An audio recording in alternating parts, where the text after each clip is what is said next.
बोलो श्री प्राणनाथ प्यारी की जय, सतगुरु महाराज जी की जय, पन्ना धामी की जय, सब सुंदर साथी की जय। प्रणाम जी सुंदर साथ जी, आप सभी सुंदर साथ जी के धाम हृदय में विराजे। युगल पिया श्री राज श्यामा जी के चरणों में शत शत नमन। सुंदर साथ जी श्री राज श्यामा जी की मेर से विराट को समझने का प्रयास कर रहे हैं, और अभी हमारा चल रहा है अव्याकृत ब्रह्म।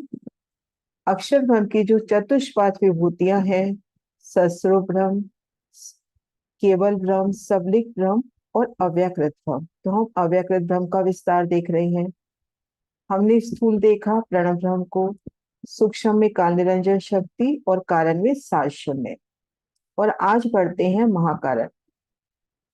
जो अव्याकृत का महाकारण है, अव्याकृत का महाकारण कहे या सबलिक का स्थूल कहे, एक ही बात है। अव्याकृत का महाकारण सेम यही की यही लीला सबलिक के स्थूल में है। तो इस लीला को भी चार भागों में समझना है: शुद्ध स्थूल, शुद्ध सूक्ष्म, शुद्ध कारण और शुद्ध महाकारण।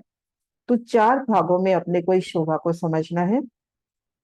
ये देखें, अव्याकृत अक्षर के चार स्थान, अव्याकृत ब्रह्म के चार स्थान। स्थूल में हमने प्रणव ब्रह्म की लीला देखी, ओम का विस्तार देखा। सूक्ष्म में हमने काल निरंजन शक्ति की विस्तार देखा। कारण में कल हमने अखंड सात शून्य स्वासर उसका विस्तार देखा। आज करना है महाकारण। इसमें देखनी है पुरुष लीला, गोलोक लीला, रास लीला। ये देखिए शर पुरुष का और अव्याकृत ब्रह्म का नक्शा मैंने दोनों एक साथ लगाए हैं। ये देखिए, स्थूल का प्रतिबिंब स्थूल में, सूक्ष्म का प्रतिबिंब सूक्ष्म में, कारण का प्रतिबिंब कारण में।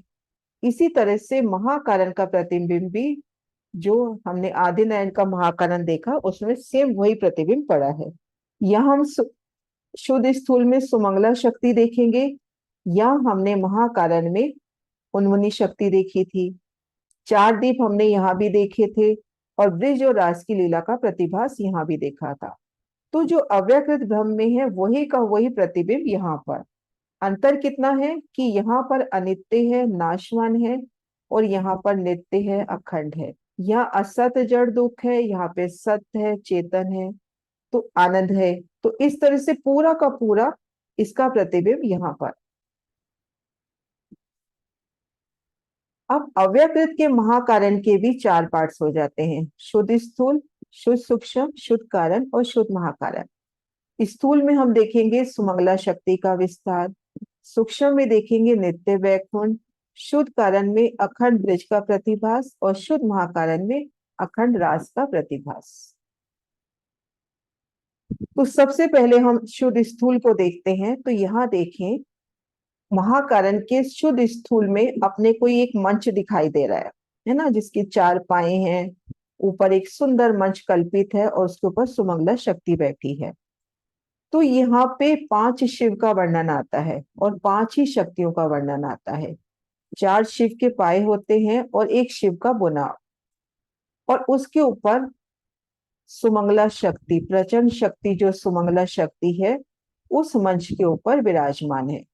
और इन सुमंगला शक्ति का मूल कहाँ पे है? इन सुमंगला शक्ति का मूल है, ये हम देखेंगे। ये देखिए, सबलिक ब्रह्म के सूक्ष्म में चिदानंद लहरी है, बिल्कुल वैसा ही मंच जैसा हमने अभी अव्यकृत के महाकारण में शुद्ध स्थूल में देखा।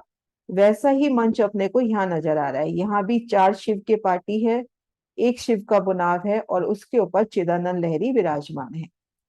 तो ये जो चिदानंद लहरी है, इसी की शक्ति आगे सुमंगला शक्ति के रूप में। चिदानंद लहरी का यहाँ पर जब है तो ये आनंद में है, चिद और आनंद में, क्योंकि ऊपर देखिए इसके ऊपर सबलिक ब्रह्म के कारण में ब्रजलीला और महाकारण में रासलीला।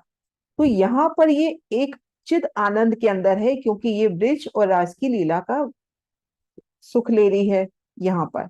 लेकिन जब इसकी प्रवृत्ति खेल की तरफ होती है तो यही शक्ति सुमंगला शक्ति कहलाती है, जो अव्यकृत के महाकारण के शुद्ध स्थूल में देखी, या हम कहें सबलिक ब्रह्म के स्थूल के महाकारण में देखी। सबलिक ब्रह्म का स्थूल और अव्यकृत ब्रह्म का महाकारण एक ही बात है। तो ये जो चिदानंद लहरी है, जब ये खेल में परिवर्तित होती है तो हम यहाँ देखेंगे इसको अव्यकृत ब्रह्म के महाकारण के शुद्ध स्थूल में, बिल्कुल वही का वही, जैसे वहां 5 शिव है यहाँ भी 5 शिव आएंगे। तो इस चीज को देखते हैं हम। ये 5 शिव कौन कौन से हैं? परम शिव, ब्रह्म शिव, सदा शिव, नाज शिव और शिव। इन सब के साथ शक्तियां भी हैं। परम शिव के साथ ब्रह्म स्वरूपा व्यापिका, आगे शिव स्वरूपा सहारिका, विधि शक्ति उदारिका सदाशिव के साथ, विष्णु शक्ति पालिका नाग शिव के साथ और सद्रूपा शक्ति शिव के साथ। 5 शिव और उनकी 5 शक्तियां। बोला परम शिव के साथ हो जाएगी ब्रह्म स्वरूपा व्यापिका, ब्रह्म शिव के साथ हो जाएगी शिव स्वरूपा सदा शिव के साथ विधि शक्ति उदारिका और नाग शिव के साथ विष्णु शक्ति पालिका और शिव के साथ सद्रूपा शक्ति। अब इसमें 4 शिव कहे या 4 शक्तियां कहे, उनकी पार्टी पाए जो कहे गए और उसके ऊपर एक जो बुनाव आया, ये देखिए इनमें से 4 शिव शक्तियों के, 4 शिव या शक्तियों के 4 पाए रूप और एक शिव का बुनाव, इस प्रकार से एक विशाल मंच कल्पित करके 5वीं शक्ति सद्रूपा माया विश्व उत्पत्ति और लय की जो मूल कारण भूता सुमंगला शक्ति उस पर विराजमान है। 4 शिव का हम देखेंगे यहाँ पर। 4 शिव के देखो पाए आ गए इस पलंग के, इस मंच के, एक शिव का बुनाव आ गया और इसके ऊपर जो विश्व की जो उत्पत्ति और लय की जो मूल कारण भूता ये सुमंगला शक्ति इसके ऊपर विराजमान है। तो ये संसार क्या है? ये मंच। और आगे आप चल के हम देखेंगे ये जो शिव हैं, ये शिव सृष्टि चलाने में सहायक, ये शक्तियां सृष्टि चलाने में सहायक। अभी आगे हम देखेंगे ये शक्तियां वही बनेंगी ब्रह्मा विष्णु महेश और उनकी सरस्वती, विष्णु की लक्ष्मी, यही 5 शिव और यही 5 शक्तियां किस तरह से संसार में आती हैं। तो यहाँ हम देखते हैं शुद्ध स्थूल में 4 शिव की पार्टी, एक शिव का बुनाव और उसके ऊपर सुमंगला शक्ति विराजमान है। और इसका मूल हमने देखा चिदानंद लहरी में। अक्षर ब्रह्म ने जो संकल्प लिया सृष्टि रचना का, वो संकल्प हुआ मूल प्रकृति। अब वो मूल प्रकृति सबसे पहले आएगी सत्स्वरूप में। सत्स्वरूप में मूल प्रकृति, वो संकल्प अक्षर ब्रह्म का, वो प्रकृति के रूप में और सत्पुरुष वहां पे पुरुष के रूप में। अब ये पुरुष और प्रकृति की लीला आएगी सबलिक के सूक्ष्म में, जब चिदानंद लहरी और सबलिक पुरुष। अब वही उतर के यहाँ पर आएगा, सुमंगला शक्ति प्रकृति हुई और पुरुष यहाँ पे हो गया अव्याकृत ब्रह्म। तो ये शक्ति जो मूल प्रकृति जो खेल बनाने की इच्छा है, चिदानंद लहरी ने जब खेल की तरफ प्रवृत्त हुई तो वही सुमंगला शक्ति कहलाई। इस तरह से 4 शिव शक्तियों के 4 पाए रूप और एक शिव का बुनाव, इस प्रकार से एक विशाल मंच की कल्पना हुई। विशाल मंच क्या है? ये संसार। 5वीं शक्ति सद्रूपा माया सर्व विश्व उत्पत्ति लय की मूल कारण भूता सुमंगला शक्ति उस पर विराजमान है। सबलिक ब्रह्म में अभी हमने देखा ना, सबलिक ब्रह्म के सूक्ष्म पाद में जो चिदानंद लहरी है, ये उसी की कार्य स्वरूपा सुमंगला शक्ति है। चिदानंद लहरी जब खेल में परिवर्तित होती है तो उसकी कार्य स्वरूपा ये सुमंगला शक्ति हुई। अभी बात हुई कि विश्व उत्पत्ति लय की मूल कारण भूता, तो उसका प्रमाण पुराण संहिता में कूटस्थ अक्षर ब्रह्म के हृदय आकाश से सुमंगला नामक शक्ति ने प्रकट होके महामोह रूपी निद्रा को प्रकट किया। अब ये सुमंगला शक्ति ही अव्यकृत जो पुरुष है उनके अंदर महामोह रूपी निद्रा को प्रकट करती है।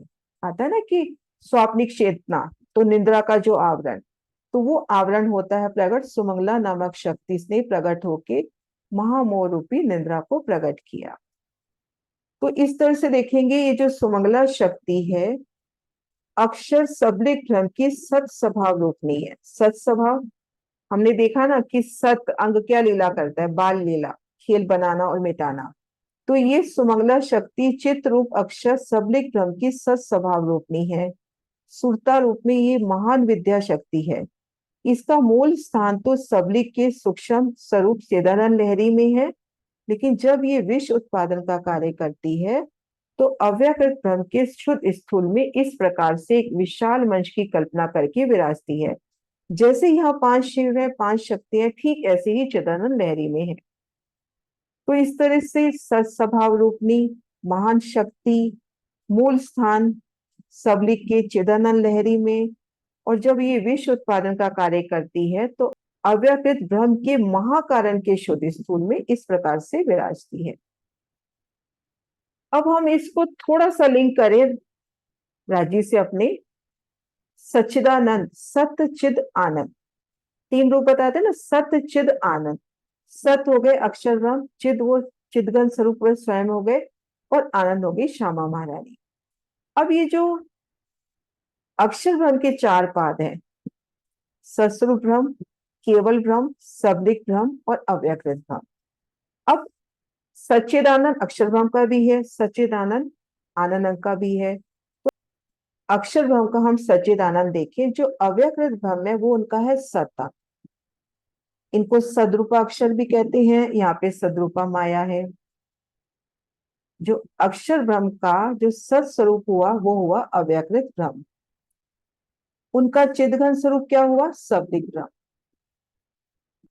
और केवल ब्रह्म उनका आनंद अंग हुआ। और सत स्वरूप में इन तीनों का सम्मिश्रण है, सत्य चिद आनंद। तो इस भूमिका में तो खेल का कुछ हो ही नहीं सकता। असत जड़ दुख की सृष्टि यहाँ पर नहीं हो सकती, क्योंकि ये तो पूरा सच्चिदानंद का प्रतिबिंब है। अब देखते हैं अव्यकृत ब्रह्म सत्तंग, सबलिक ब्रह्म चिदंग, केवल ब्रह्म आनंद।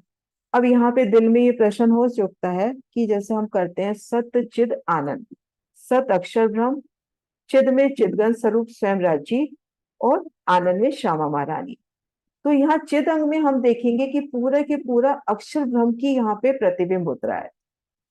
ये वर्णन आता है ना, केवल ब्रह्म परम धाम का, रंग महल का, और सबलिक ब्रह्म अक्षरधाम का, कि यहाँ वही लीला होती है जो परम धाम में अक्षर ब्रह्म राज्य के दर्शन करने जाते हैं, यहाँ पे सबलिक ब्रह्म केवल ब्रह्म के दर्शन करने जाते हैं। तो वही लीला केवल ब्रह्म का पूरा, जैसे पूरा रंग महल का प्रतिबिंब केवल ब्रह्म में और सबलिक ब्रह्म में अक्षर का, तो वो पूरा प्रतिबिंब यहाँ उतरता हुआ। तो यहाँ पर अक्षर ब्रह्म चिदगन स्वरूप है ना, बिल्कुल। तो अव्यकृत ब्रह्म सत अंग, सबलिक ब्रह्म चिद अंग, और केवल ब्रह्म आनंद अंग। अब हम आगे देखेंगे, ये अक्षर आते हैं किताब में जो हम पढ़ते हैं, सदरूपा अक्षर, चिद्रूप अक्षर, आनंद रूप अक्षर। इनके एक नाम ये भी है, अव्यकृत ब्रह्म को सदरूप अक्षर भी कहते हैं, सबलिक ब्रह्म को कहते हैं चिद्रूप अक्षर, केवल ब्रह्म को आनंद रूप अक्षर।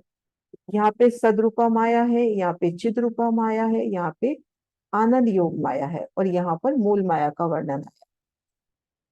अब इनको अव्यकृत ब्रह्म क्यों कहते हैं, कि जब सुमंगला शक्ति कार्य करती है तो उनकी जो शक्तियां प्रकट होती हैं वो अव्यक्त रूप से प्रकट होती हैं, क्योंकि खेल ने तो अभी काल निरंजन से होते हुए प्रणव ब्रह्म से बनना है। तो यहाँ जो शक्तियां प्रकट हुई वो अव्यक्त रूप से, तो इसको अव्यकृत ब्रह्म भी कहते हैं।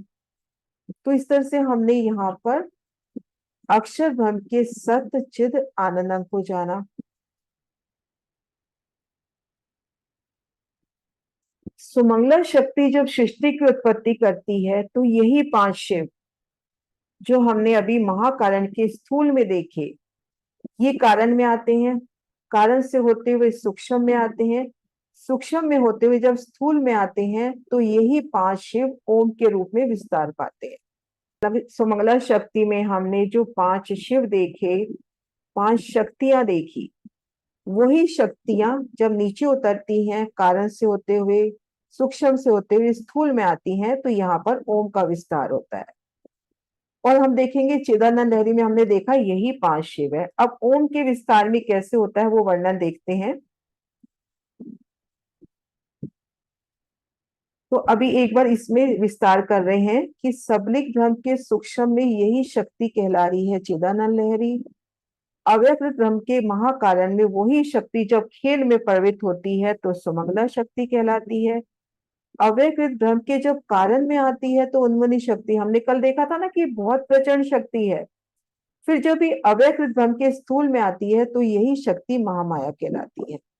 हमने अभी देखा कि सुमंगला शक्ति का जो मूल है वो यहाँ चिदानंद लहरी में है। जब ये खेल में प्रवृत्त हुई तो सुमंगला शक्ति, कारण में आई तो उन्मनी, और स्थूल में आई तो महामाया। चिदानंद लहरी में पांच शिव देखे हमने, सुमंगला शक्ति में भी पांच शिव देखे। अब ये ओम में क्या हो जाता है इनका विस्तार, स्थूल प्रणव ब्रह्म में देखो यही पच जाते हैं ब्रह्मा, विष्णु, शिव, ईश्वर और सदाशिव। तो इन्हीं पांचों पे तो खेल का पूरा मुद्दा है।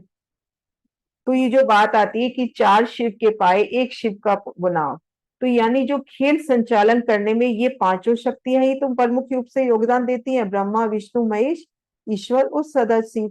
यही हमने देखा होगा, अष्टावरण में हमने यही पांचों शक्तियां देखी, ब्रह्मा, विष्णु, शिव, ईश्वर, सदाशिव, है ना। पृथ्वी, जल, अग्नि, वायु और आकाश के देवता, इन्हीं को देखा था ना अष्टावरण में। तो ये तो हो गई शिव का नाम, जो शिव है वो यहाँ पर इस रूप में।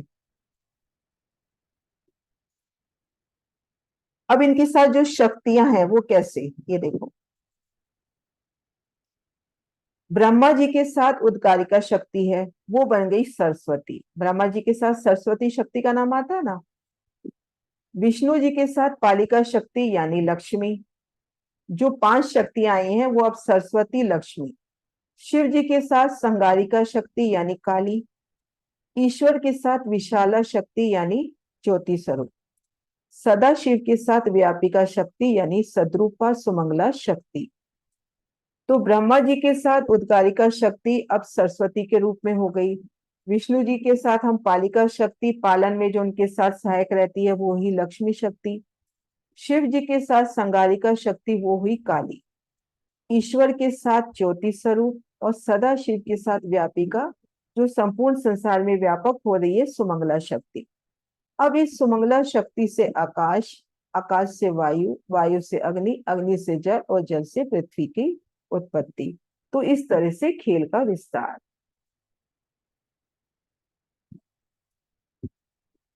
अब ये क्वेश्चन है कि अव्यकृत ब्रह्म को पुरुष और प्रकृति क्यों कहा गया।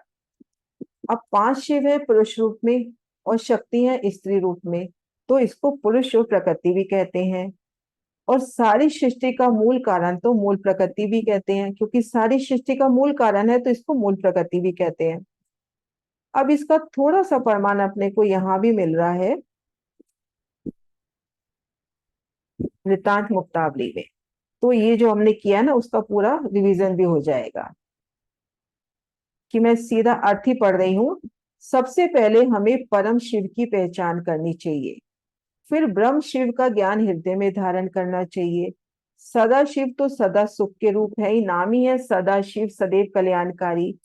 हे राजन, छत्रसाल जी को संबोधित कर रहे हैं ब्रिजभूषण जी, नाद शिव हम सबका कल्याण करने वाले हैं। ये जो पांच शिव की बात आ रही है, परम शिव, ब्रह्म शिव, सदा शिव और नाद शिव। परम शिव व्यापिका शक्ति के साथ रहते हैं, ब्रह्म शिव विशाला विस्तार शक्ति, सदा शिव शंकर संहारक काली के साथ रहते हैं ना। नाद शिव विष्णु यानी पालक शक्ति यानी लक्ष्मी के साथ रहते हैं। अब इन पांचों शिव की जो पांच शक्तियां हैं उसमें मुख्य है उद्गारणी यानी सरस्वती की बात आ रही है कि वो मुख्य है। वह अन्य चार मंचों की शक्तियों को हमेशा शुभ के लिए सदैव प्रेरित करती है। सरस्वती का क्या कार्य है, अगर हम इस संसार में भी देखते हैं कि आपको ज्ञान के लिए ना, सरस्वती किसकी प्रेरक है, ज्ञान की। यदि मंच की चार पार्टी शिव रूप है तो चार पैर चार शक्तियों के रूप भी हैं। परम शिव के चतुरंगी आसन पर यानी जो परम शिव का जो बुनाव है, व्यापिका शक्ति सभी प्रकार के रसों का ताना बाना बुकती है। और उसी पर परम मनोहर आसन पर चिदानंद लहरी विराजती है, सूक्ष्म में चिदानंद लहरी। सबलिक के पांचों शक्तियों के जो रूप हैं वो अपने स्वभाव के अनुसार, और इसका नाम का वर्णन अपने को श्रुतिक वैदिक ग्रंथों में मिलता है। ब्रह्मा, विष्णु, शिव, ईश्वर, सदाशिव, इन पांच देवों से ये जुड़ी हुई बताई जाती हैं।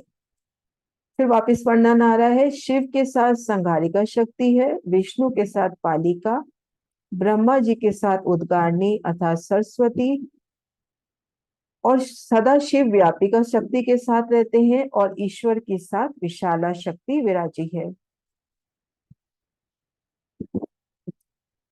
ये तो हुआ सबलिक के स्थूल शरीर का वर्णन यानी अव्यकृत के महाकारण शरीर का वर्णन। अब इसके आगे सूक्ष्म शरीर का विस्तार है जो वर्णन अपन आगे देखेंगे। तो यहाँ पे वृतांत मुक्तावली में सबलिक के स्थूल में ये वर्णन हुआ। और हम वर्णन कर रहे हैं अव्यकृत के महाकारण में। बात एक ही है, दोनों एक ही चीज है। तो इस तरह से हमने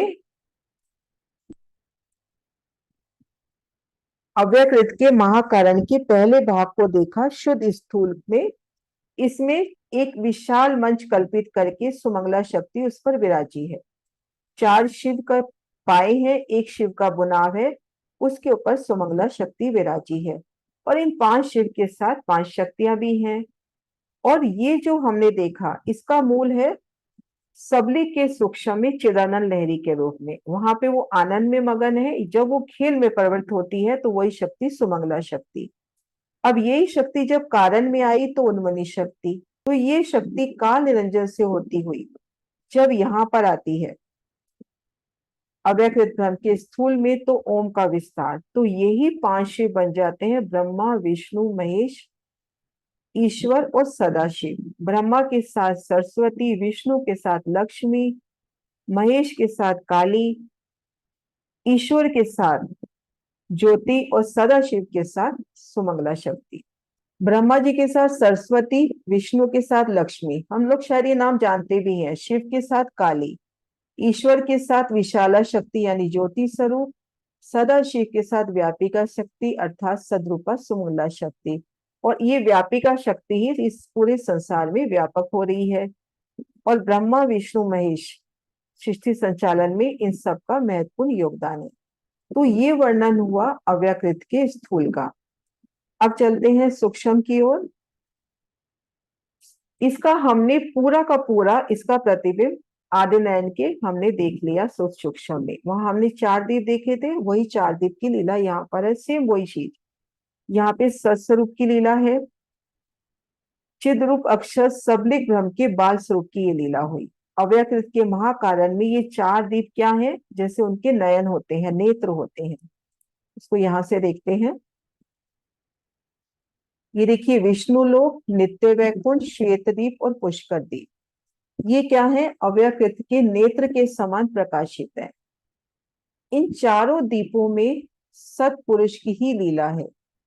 और कहा जाता है विष्णु यही तक है, अर्थात खेल का विस्तार यही तक है। विष्णु यानी जो व्यापक हो, सबका पालन करे। तो जो पर विष्णु की जो लीला है, अर्थात जो खेल की विस्तार की लीला है, वो यही तक है। इसके आगे खेल का विस्तार नहीं है। यही तक खेल का विस्तार है, इसके आगे खेल का विस्तार नहीं है। नेत्र के समान प्रकाशित 4 दीप नित्य वैकुंठ, सतलोक, श्वेतदीप और पुष्कर दीप। श्वेतदीप क्यों कहते हैं, क्योंकि घेर कर जल आया है। पुष्कर दीप यानी ये बिल्कुल एक कमल के फूल की तरह बना हुआ है। अब इन चारों दीपों में सतपुरुष की लीला है, अर्थात पर विष्णु की लीला है। विष्णु क्या है, सबको धारण करने वाला, पालनहार।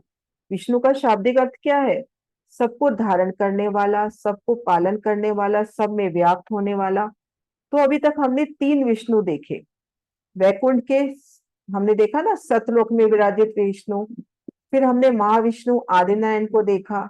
और तीसरा है ये अव्यकृत के महाकारण, ये जो अब हम देखेंगे अव्यकृत के महाकारण में। और राम के जो उपासक हैं उनके लिए ये परम पद है।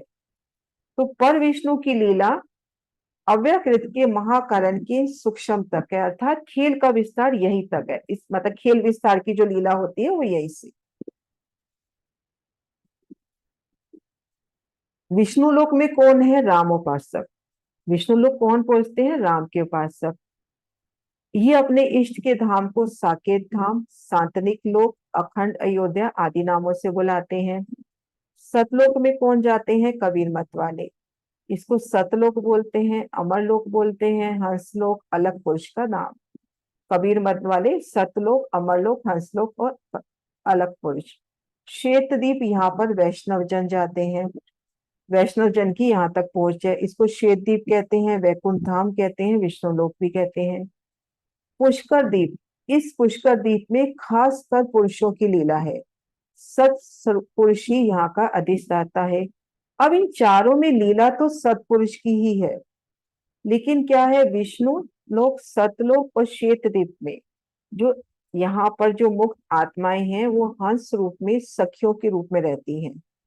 एक एक दीप में कई करोड़ों करोड़ों सखियां, लेकिन सखियों के रूप में। लेकिन जिन्होंने सखा भाव से भक्ति करी है, और यहाँ कौन पूछता है, सायुजिक जो मुक्ति प्राप्त करते हैं। हमने देखा था ना सतलोक में सामीप्य, सारूप्य, सालोक्य और सायुज्य। तो जब लय प्राप्त होता है तो सायुज्य मुक्ति में तो उन्होंने अपने आप को लीन कर दिया अपने आराध्य के, तो वो भी यहाँ पर स्थान पा लेते हैं, और बाकी मुक्ति वाले वापिस जन्म मरण के चक्कर में। तो जिन्होंने सखा भाव से भक्ति करके सायुज्य मुक्ति पाई है, तो वो सखा भाव इस पुष्कर द्वीप में है, पुरुष की लीला है। बाकी बाकी इन तीनों में सखी रूप में लीला है। विष्णु लोक, सतलोक, श्वेत द्वीप में सखी रूप में, और पुष्कर द्वीप में सखा रूप में है। इसका विस्तार आगे पढ़ते हैं। अब ये विष्णु कैसे, कि जिसने अपनी महिमा से यत्र तत्र सर्वत्र ओतप्रोत होके इस विश्व को संपूर्ण को धारण कर रखा है, सबको खिला रहा है, वही विष्णु है।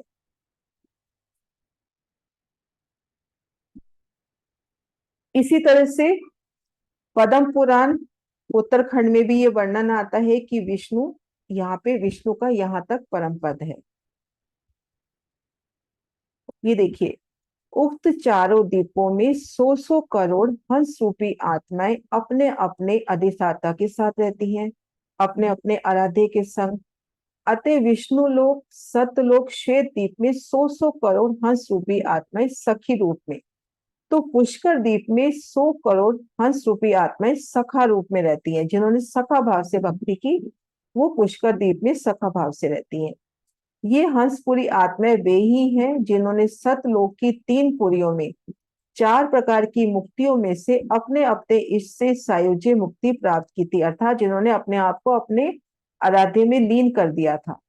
जिन आत्माओं ने सतलोक में सखी भाव से त्रिदेवा में मुक्ति पाई, वे यहाँ तीनों द्वीपों में सखी रूप में, और जिन आत्माओं ने सतलोक में सखा भाव से मुक्ति पाई थी, वो पुष्कर द्वीप में सखा रूप में। तो इस तरह से इन 4 द्वीपों में लीला। एक बार वापिस देखते हैं। विष्णु लोक में राम उपासक पहुंचते हैं, सतलोक में कबीर मंत्र वाले, श्वेत द्वीप में वैष्णव जन, और जिन्होंने सखा भाव से भक्ति करके अपने आराध्य को रिझाया है, वो इस पुष्कर में सखा रूप में ही रहते हैं, और इन तीनों में हंस रूप सखिया। और अब यहाँ पे हम देखते हैं, यहां से देखते हैं नक्शे से। ये देखिए सूक्ष्म में जहाँ 4 द्वीप हैं, यहाँ पर मलकुती वैश छठी तीसरी अव्वल की। हम नीचे से देखते हैं तो ये 8वीं वैश थी, जो हमने अव्यकृत के स्थूल के निर्मले चैतन्य में देखी। फिर हमने कारण में देखी 7वीं वैश, और ये है छठी वैश, मलकुती वैश। तो यहाँ पर ये छठी वैश का वर्णन है ना। प्रकृति पैदा करे ऐसे कई इन आलम, एक ठोर माया सबलिक त्रिगुण की पराता।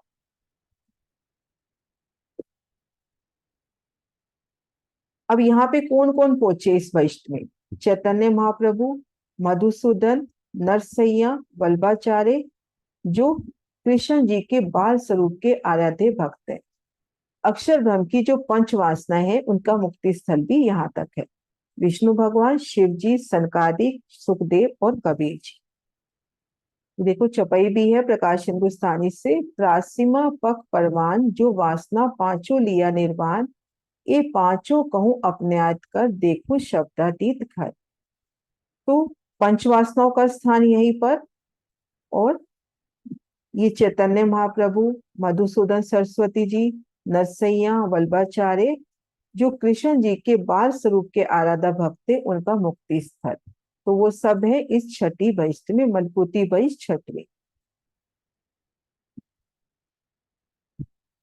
बिस्त हाल 4 कुरान ने कहा 8 कोसी आखिर, ए भी सुनो तुम बेवरा, देखो मोमिनो शहूर कर।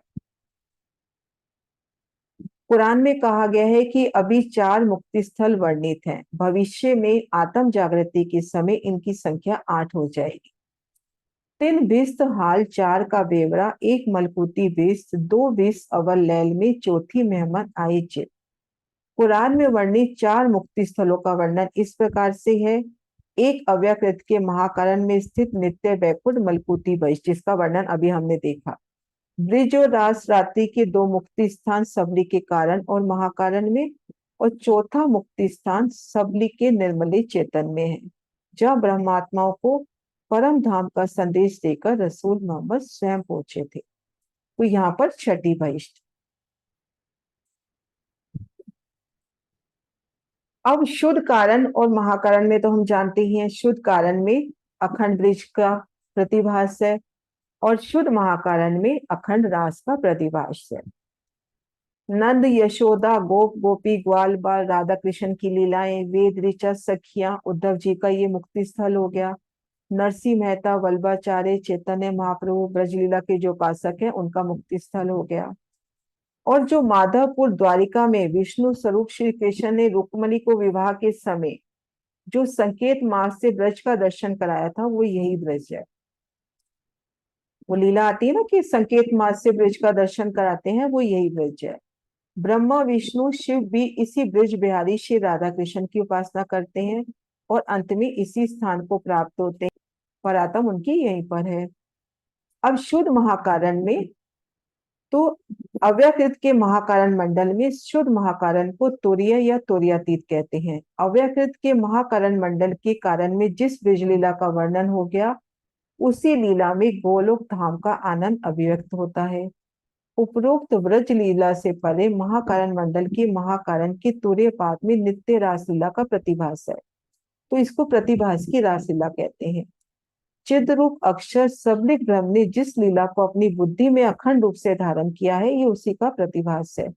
अतः ये यहाँ पे सदा सर्वदा नित्य निरंतर होती रहती है। और जो वेद स्तुति हुई थी वेद ऋषियों के द्वारा, वो भी यहीं पर हुई थी। और जो कूटक अक्षर ब्रह्म के हृदय में अनादिकाल से अखंड रासलीला विराजमान है, उसको कहते हैं वास्तविक रासलीला। और जो नित्य वृंदावन में जो रासलीला हो रही है, जो प्रतिभासी की लाल लीला जो उतर रही है धीरे धीरे, उसको हम कहते हैं प्रतिभास की रासलीला। और जो इस संसार में खेली गई उसको कहते हैं व्यवहारिक की रासलीला। तो इस तरह से हमने अव्यकृत धर्म के महाकारण के सूक्ष्म स्थूल कारण और महाकारण को देखा। और ये चीज हमने अभी शुरू में करी ली कि ये अव्यकृत पुरुष जो है सर्वसाधारण जीवों के लिए नितांत दुर्लभ है। ये जो अव्यकृत पुरुष है सर्वसाधारण जीवों के लिए नितांत दुर्लभ है, आसान नहीं है उनको पाना। प्रकृति और मूल प्रकृति का प्रतिबिंब है, ये हमने अभी देखा। प्रकृति और मूल प्रकृति का प्रतिबिंब हुआ। और चिद्रूप अक्षर सबलिक ब्रह्म के पुरुष भाव का प्रतिभास होने से इसे प्रकृति और पुरुष भी कहते हैं। प्रकृति तो हुई शक्ति और पुरुष हुआ अव्यकृत ब्रह्म, और इनका मूल हुआ चिदानंद लहरी और सबलिक पुरुष। अब जो 6 शास्त्र है इसी को कई नाम से ब्रह्म भी कहते हैं। आत्म रूप से न्याय, कर्म रूप से मीमांसा, प्रकृति पुरुष रूप में सांख्य, ये जो वेदांत हुए हैं। ज्योति रूप से योग दर्शन, काल रूप से वैशेषिक, निर्गुण निराकार रूप से वेदांति। तो इस तरह से आज अपना ये संपूर्ण होता है अव्यकृत ब्रह्म की सूक्ष्म मास समष्टि संपूर्ण हुई। कल बढ़ेंगे सबलिक ब्रह्म की तरफ। बोलो श्री प्राणनाथ प्यारी की जय। प्रणाम जी सुंदर साजी।